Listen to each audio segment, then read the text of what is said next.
Previously on All In or Knocked Out. What's your name? Dan Bilzerian. I think those are like I would have paid way more to see this than like a Pacquiao Mayweather fight. Like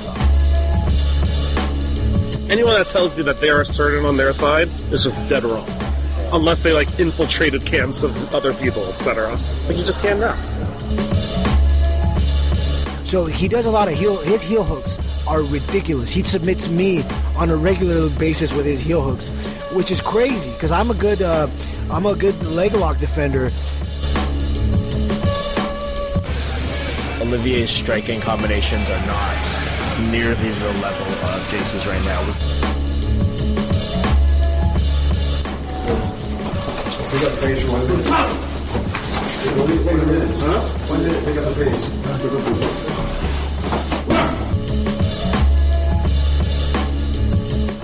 Okay, so when you're on the ground, I really want you to control your weapons. And if you see that his head is turned and you're going to strike up here, don't strike. Stop. Try to find another way around. You cannot strike the back of the head, the neck, the spine, or the kidney area, when you're on the ground. Nervous if I'm nervous. He's scared. There's a difference in the endure. You need to push forward too because he's like shit president right now. JC's a good friend. We've been at this for a long time, so I'm really fucking nervous.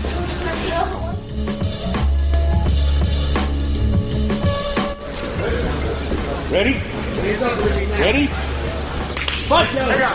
This is All In or Knocked Out. In this series, you'll hear the story of two elite professional poker players stepping into a mixed martial arts cage for the very first time. With only the bare basics in MMA training and experience, they've agreed to fight one another for $250,000. We'll follow their journey as they face their fears and dedicate everything to the fight. Here's your host, Terrence Chan. Part 5. Everyone gets their 15 minutes of pain. Referee for tonight, Mr. Joe Slick.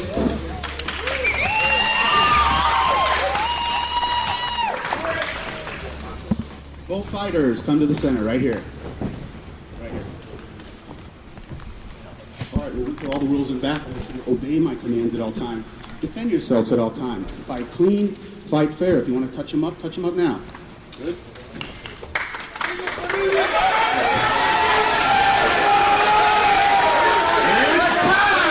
The fighters meet at center ring to shake hands. The difference in size is startling to the onlookers. Olivier might outweigh JC by just 22 pounds, but the disparity in size looks even greater. JC looks lean and strong, like a good athlete, but Olivier looks like a comic book character. He's muscles piled on top of muscles. He's a specimen. There are a lot of 187-pound men in the world, but I doubt even 0.1% of them have this much muscle. Round 1 begins, and after the initial cheering, a hush falls over the crowd at Syndicate MMA. Olivier takes the center quickly, his hands up and his chin down. In contrast, JC circles around the outside, his arms hanging low. He throws a stomp kick at the knees, and it lands. It's the kind of kick that was featured at the end of the first Karate Kid movie, where the bully from Cobra Kai Dojo is told by his sensei to injure Daniel LaRusso. A kick like that might get you disqualified at the All Valley Karate Tournament, but in professional MMA it's fully legal. After finding success with that kick, JC throws a few more. He's switching stances, moving lightly. In the middle of the cage, meanwhile, Olivier is stalking, looking like Arnold Schwarzenegger playing the role of the Terminator. Olivier manages to back JC into a corner, and JC winds up for another kick. But as he winds up, Olivier retaliates with a classic left-right combination, which catches JC directly on the chin. It's nasty.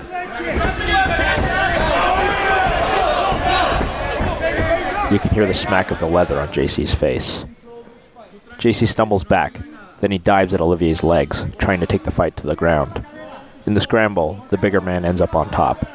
JC locks up his leg, trying to stretch him out and reverse him. This goes on for well over a minute, without much activity, and the crowd begins to grow restless.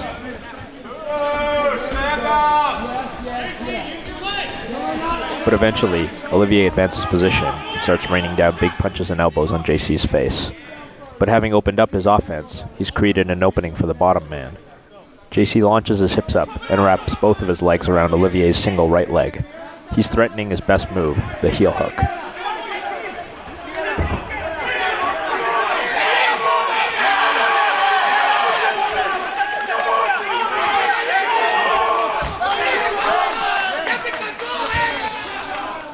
You can hear JC supporters go crazy. Olivier stumbles around on his one free leg, trying to find his balance. JC twists and rotates his whole body. He's clinging to the leg of the bigger man, trying to find a way to tear his knee apart. It's chaos in both corners and in the ring. In Olivier's corner, head coach Tito Hartz frantically yells instructions at his fighter. Here's what that sounds like.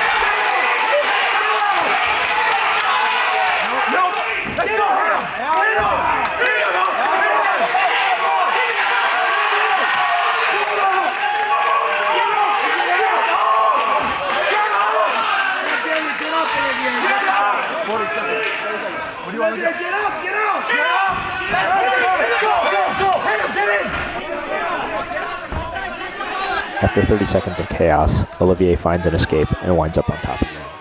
He smacks his gloves into JC's ribs and his face, and that's where they end the first round. Deep breath. Now we're going to talk about controlling your breathing. Give me that mouth guard. Control. You got a little spit, nothing. You did it yourself. You know, relax. Now we need you to settle down. Look at me. Round nothing to these guys. You beat the shit. Round 2 starts with JC again bouncing around the outside, throwing kicks. Olivier looks like he's got tired arms. He's walking. He's not bouncing like a prize fighter. His hands are up, but his arms look stiff. JC continues to have his hands low like a karate fighter. His plan of attack is almost exclusively to stomp kick Olivier in the front knee over and over. He's not throwing any punches at all, only kicks. And Olivier is starting to catch on. So far, Olivier's been doing the natural reaction to someone kicking at your legs, which is to withdraw. But on one particular kick, JC is a little slow. As he winds up, Olivier plants solidly on his front foot and throws an overhand right which drops JC to the ground.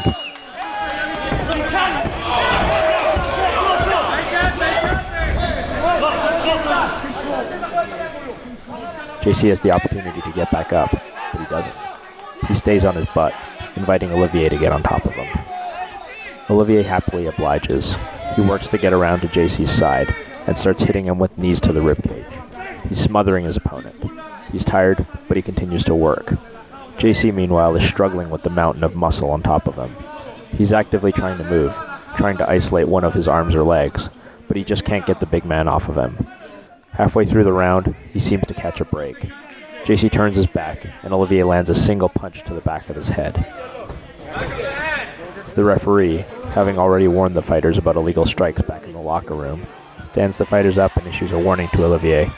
"Do it again," he says, "and I'll deduct a point." Restarted again, JC begins his movement around the outside of the ring, looking again to stomp at Olivier's front knee. And once again, Olivier times a JC kick to land a left hook and a right cross.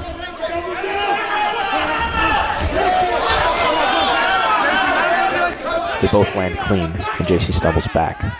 JC's corner is yelling at him in Spanish, "Boxeando, boxeando, boxing, boxing." JC throws a jab to the body, and Olivier responds immediately with a big right hook.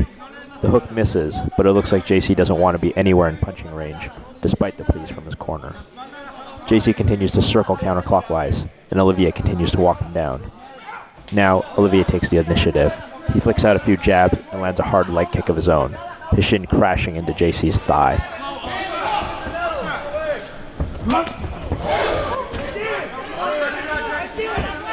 With 30 seconds left in what's actually been a fairly close round to this point, JC attempts a takedown, lowering his level and trying to get around Olivier's legs.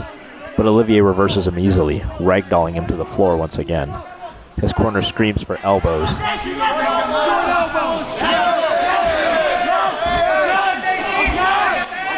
But clearly he needs a moment to catch his breath.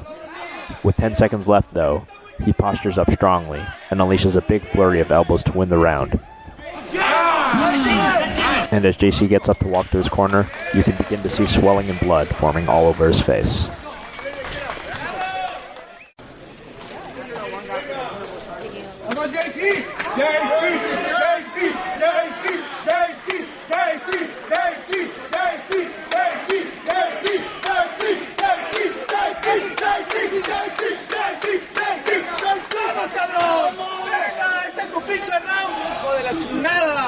Round 3 starts very much the same as the first two. JC circling, throwing lots of fakes, but not committing to anything of significance. Olivier's walking, maybe even plotting, attempting to conserve energy for one of the haymakers that served him so well so far. A minute goes by, and neither man has thrown very much of anything. JC has only thrown one kick so far. Then he throws another.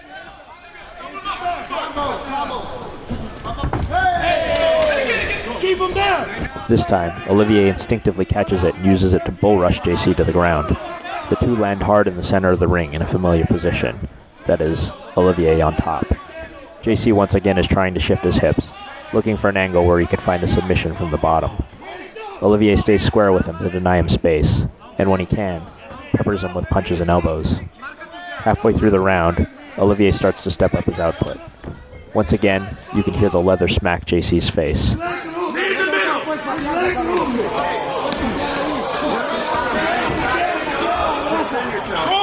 The extra output gives JC the opportunity to attack another triangle submission, but Olivier powers through this easily, and he keeps up his attack. Olivier might be tired, but you wouldn't know it from this output. He's fighting hard. He continues to rain down punishment, and now JC's face is a bloody mess. JC continues to throw up triangle after triangle, but Olivier isn't having it. He's mauling his opponent, and he's starting to run away with this one. Even his lighter punches are making a cracking sound off JC's face as his defense begins to falter. The mat in the cage is black, but you can see that it's now sticky and shiny with JC's blood. I look over, and there are some small children in attendance. They look like they're crying. As the ref calls time to end the round, both men are very slow to get up. They both need the ref's assistance even getting to their feet, but only one of them looks like he's been through the windshield of a car at 90 miles an hour, and that's JC. As JC takes his stool, the referee, the ringside physician, and even the gym manager Casey are headed over to take a look at him. That's it. It's all in. That's it. Fight's over. I'm not sure if the corner stopped it or the doctor or the referee stopped it. I think it might have been JC.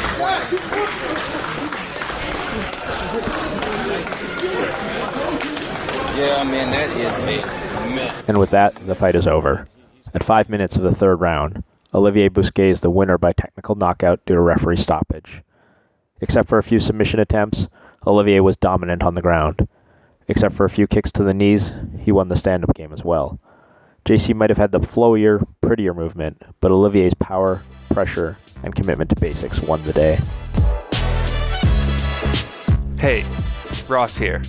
We'll try and keep this one short, but we really do need your help to complete All In or Knocked Out. We really appreciate all of the donations we've received so far, and if you've been enjoying this production, please consider making a contribution by visiting allinorknockedout.com. We really appreciate it. Now we would like to take a moment to acknowledge Grateful Mouse. You may remember last week that he had doubled down on his black chips, and now he's extended that generosity even more. Grateful Mouse is our first purple chip donator. That's 5 black chips, and boy, are we grateful for you, Grateful Mouse. We are honored to have such loyal listeners, and we will continue to produce content that we hope you love. Thanks. Now back to the show.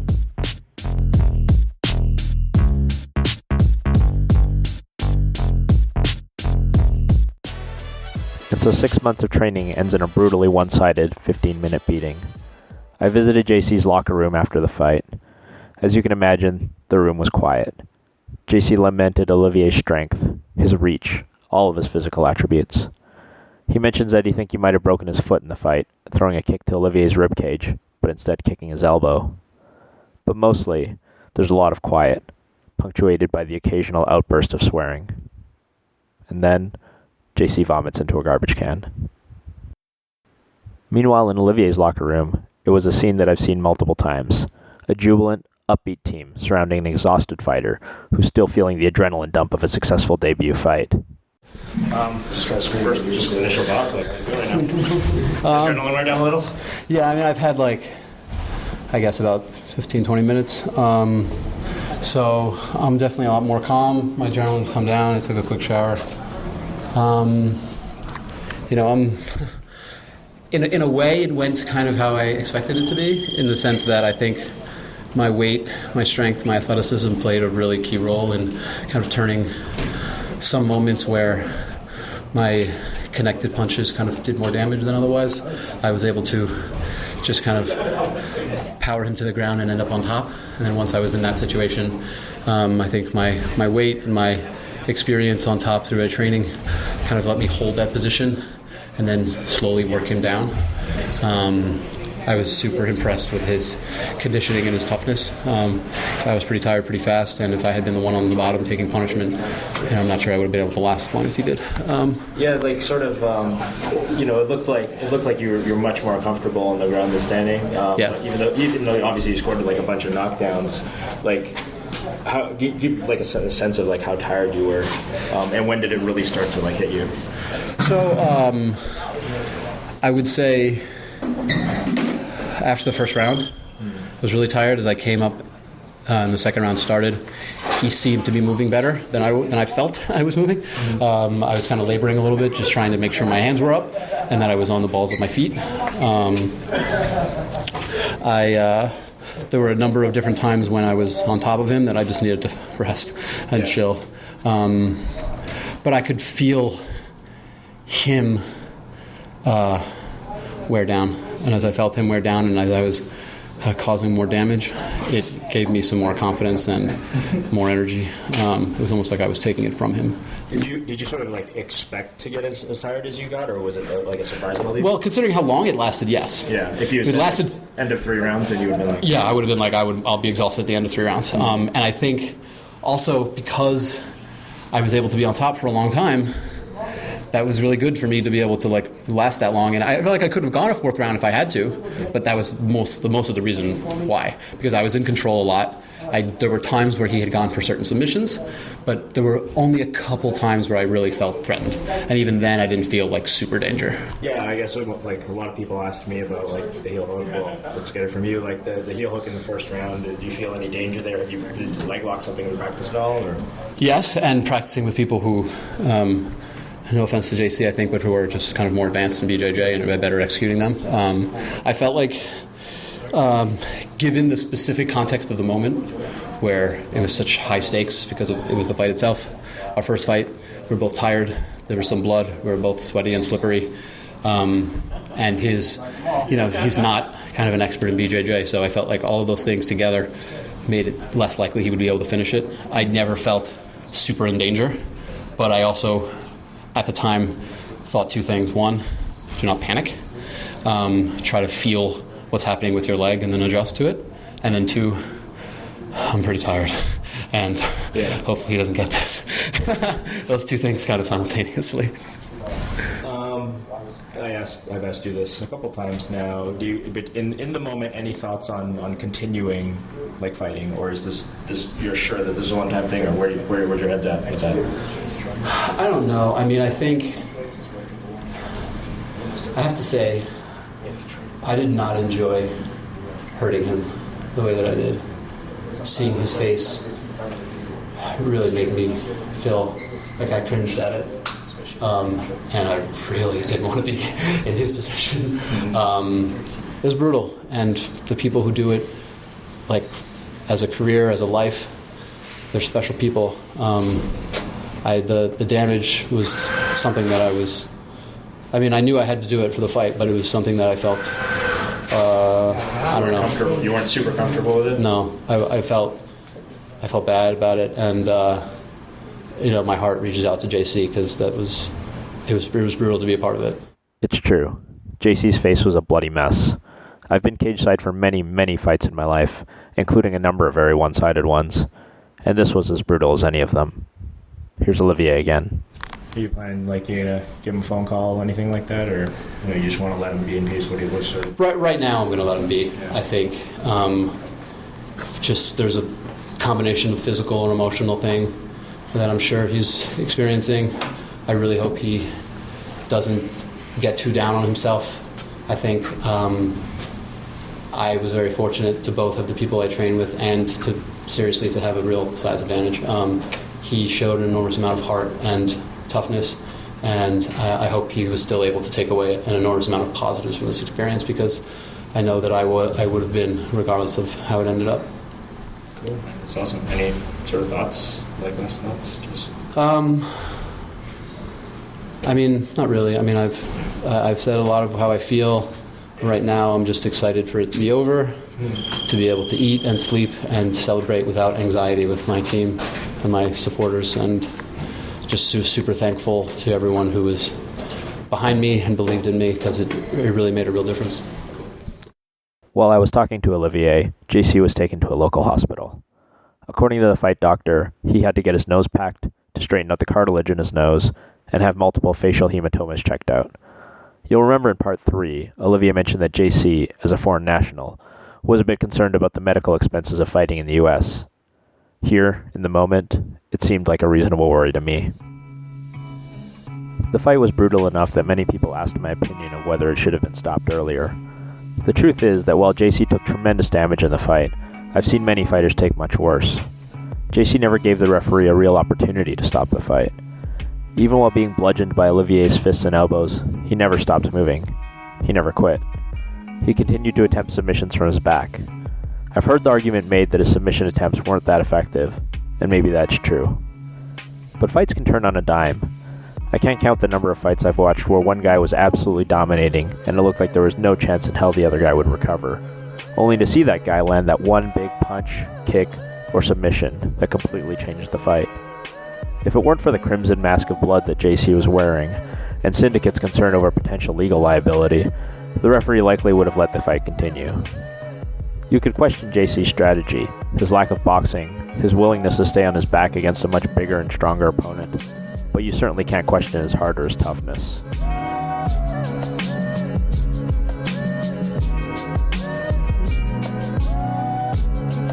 This has been part 5 of All In or Knocked Out. If you'd like to see the pictures and the video from the Olivier vs. JC fight, go to allinorknockedout.com/part5. That's PART and then the number 5. There you can check out links to images and videos of the fight, as well as a breakdown of the fight that I did just hours after it ended. And coming up in part 6, we talk to both men in the days following the fight and their plans for the future. And of course, we would love to give another special thanks to our Black Chip contributors for episode 5. Frenchie, thank you Frenchie. John Mullaney, thank you John. Wesley Wong, thank you Wes. And David McNeil, thank you David. Thank you guys, and to everyone else who has contributed. Even the smallest donations help us continue to make All In or Knocked Out. We really appreciate it. All In or Knocked Out is written and hosted by Terrence Chan. Audio is produced by Ross Henry. Our production assistant is Robin McDonald. Music is by Murphy Chops. You can check out more of his work on SoundCloud. For more information about the series, please visit allinorknockedout.com. And if you've been enjoying the series, please consider making a donation to support our creative efforts. Thanks.